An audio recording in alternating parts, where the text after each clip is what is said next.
Hello, this is Chris Anderson from St. Mary's Catholic Church in Corvallis. It's the second Sunday of Advent, and this last Monday was the 24th anniversary of my ordination as a deacon. 24 years.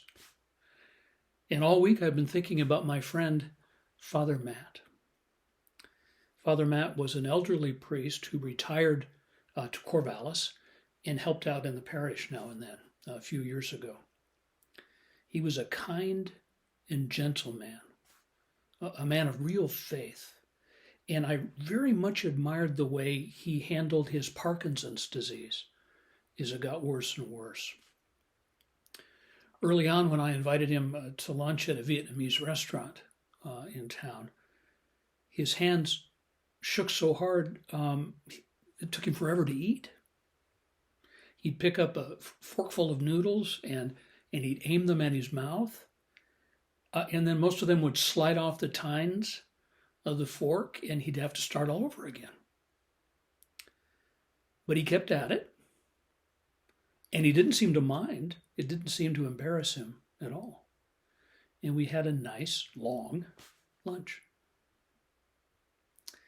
In the gospel for last Sunday, the first Sunday of Advent, Jesus warns us that big changes are coming, that there will be signs in the stars and in the moon and in the sun, and the foundations of the world will be shaken, and we're going to be frightened to death and overwhelmed. But we should just stand erect in faith and in hope. And of course, we think of climate change and of the devastation of the planet. And of the pandemic and how it seems like it's never going to end. And of all the stresses and the ugliness and the fear all around us. But I also think of my own personal apocalypse, of all the people in my life who are sick and suffering, and all who have died. Father Matt died. Many of my old teachers, and more of my friends. One of the deacons I was ordained with died just last month. And I'm getting older too, and creakier. I'm getting older. And sometimes that just amazes me. And sometimes it really scares me. I can't believe it. One thing an older deacon knows that a younger deacon doesn't is that the joy and elation you feel at your ordination never goes away. They're still there deep down, but they change. They are sobered and tempered and complicated. John the Baptist, the focus of the gospel for the second Sunday of Advent, is in a way the figure of the deacon, a model for what a deacon should be, and really what we all should be. He's crying out in the desert, but he wants us to be in the desert too. He wants us to empty ourselves out, and we don't want to. The desert is beautiful, and sometimes it rains, and there's a flowering. But living there is often hard and trying. Often what I'm crying out in the desert is that I don't want to be in the desert.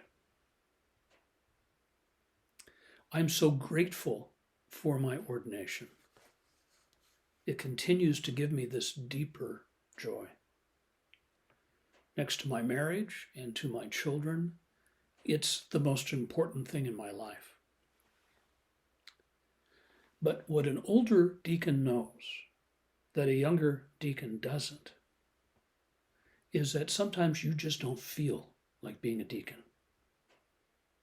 You may have been ontologically changed at your ordination. That's what happens technically when you're ordained. You're ontologically, fundamentally changed. But you're still the person you always were, with all the same faults and limitations.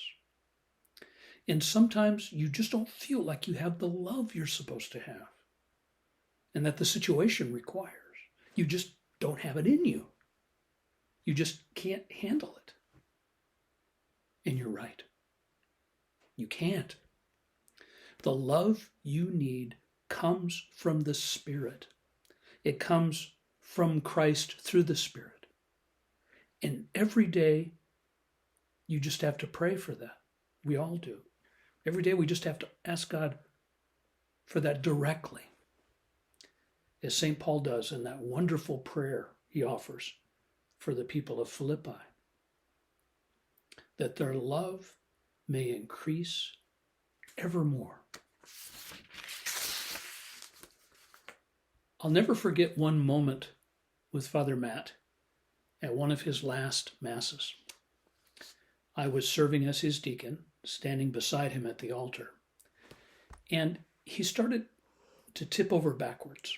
He just couldn't keep his balance. He was going to fall all the way over. And I reached out and pressed my hand against the small of his back so he could stand there, he could be upright. I did this all through the Mass, at the words of consecration, all the way through. That was the way we could both remain standing. But really, it was Matt who was holding me up by his example, and God who was holding us both up, who was pressing his hand against us.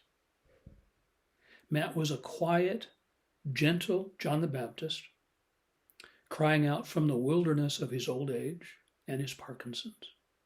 And he inspired me by his humility and by his openness.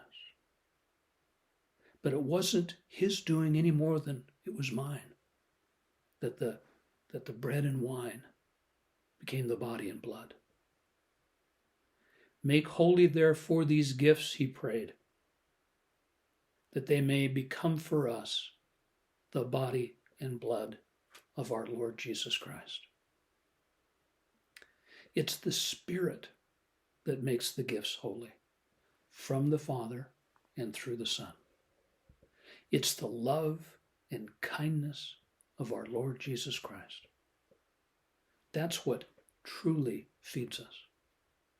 That's what strengthens us to face the darkness and to live in the desert and to keep finding joy, even when the world is once again coming to an end.